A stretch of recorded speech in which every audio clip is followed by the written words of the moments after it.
An all titanium watch with an all titanium bracelet, all for under 130 US dollars, that also actually looks good. I can certainly seem to understand now why this watch from Boderry has been so popular.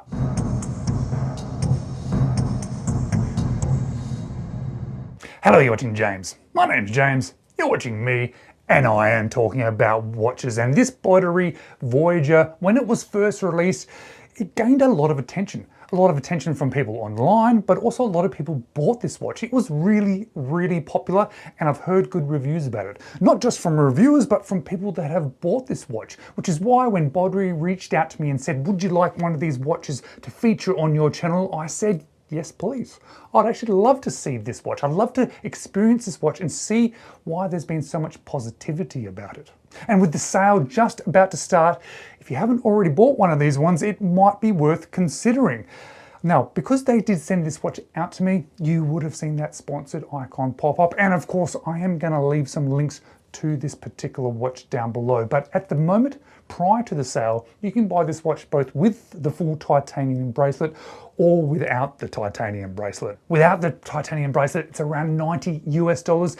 And with the titanium bracelet, it's about 130 US dollars. But I want to share with you what I've experienced about this watch since having it and see whether or not all that positivity about this watch is worthwhile. And is this price, albeit relatively affordable for what I think you're getting, is it worthwhile, or have there been some corners cut to ensure that it is still affordable?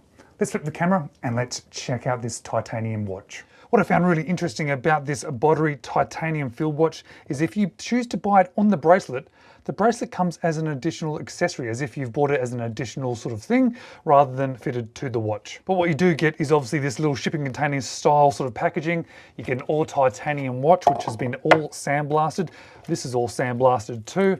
It contains the NH35 automatic movement. It has a sapphire crystal and 100 meters of water resistance. But I think most people that are going to be buying this one are going to be buying it because they like the looks of this sort of field style, and they like the idea of having a titanium and even an all titanium watch and bracelet. And straight out of the packaging, I have to say it's actually a really good looking watch.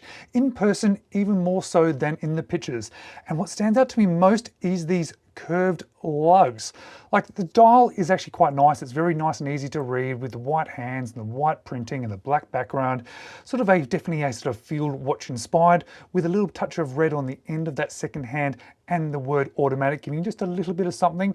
But it's the case, and specifically the case shape, that really grabs my attention. Having the crown there at the 4 o'clock is rather interesting, but what I like is how it is integrated into the case. And yeah, just have a look at how those lugs turn downwards. I really like that. I think it's a really nice case shape. And I like how the solid bezel sort of sits on top of and then sort of integrates into it. A really nice effect, and something that has stood out to me more than I expected when this watch was on the way. Now, I'm known to say and sort of have the opinion that I'm not a huge titanium watch fan, partly because I like the look, color sort of finishing of stainless steel, but I actually particularly like the weight. I like having a little bit of extra weight on the wrist. But I've been trying to challenge my opinions recently, trying to see if they've changed and try to see if I can try to like something that's a bit different to what I've previously thought of. And by doing so, I've ended up having some watches that I enjoy even more. So having a titanium watch in my collection at the moment has been nice to try and challenge that opinion. But before we talk about anything more, and I really want to go into dimensions right now because that's something that I think is important.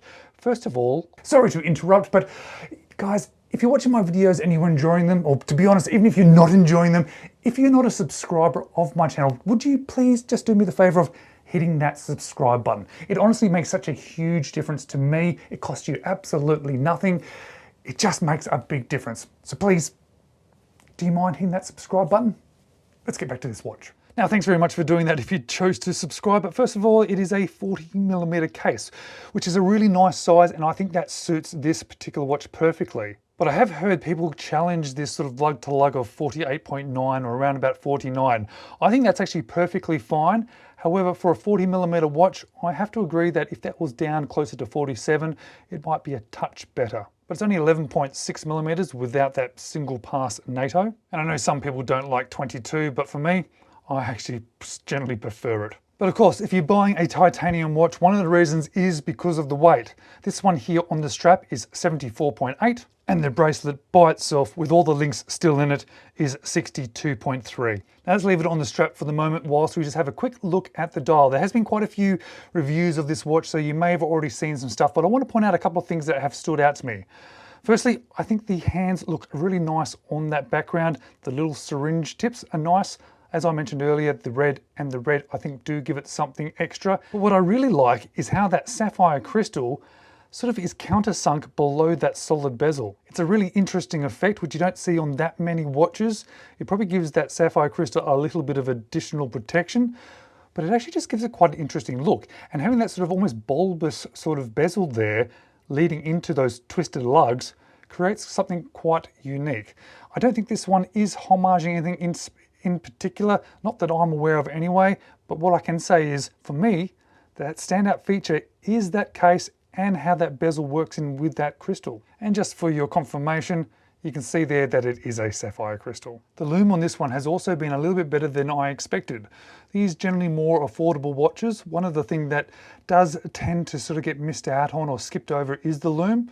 But the lume on this one is perfectly good. As you can see, it is fully charged now, so I would assume it's going to dim somewhat, but I'm actually quite impressed by that. You can certainly read the time. Everything sort of that is printed basically is then lumed, other than the Boderry and the automatic there. But it's just quite a nice lume effect. And I do like how the crystal then catches that lume as well. I'm not sure if everybody's going to love the date window there at the 4 o'clock, but I think it actually looks okay, and it kind of matches in with the numbers as we go around, and it kind of leads into this crown. It is a screw down crown, this one having 100 meters of water resistance, and because it has the Seiko NH35, it has hand winding, and of course it also has hacking. I also made the assumption that this strap, this single pass NATO, would be a little bit cheap. However, not at all. It's actually really solid.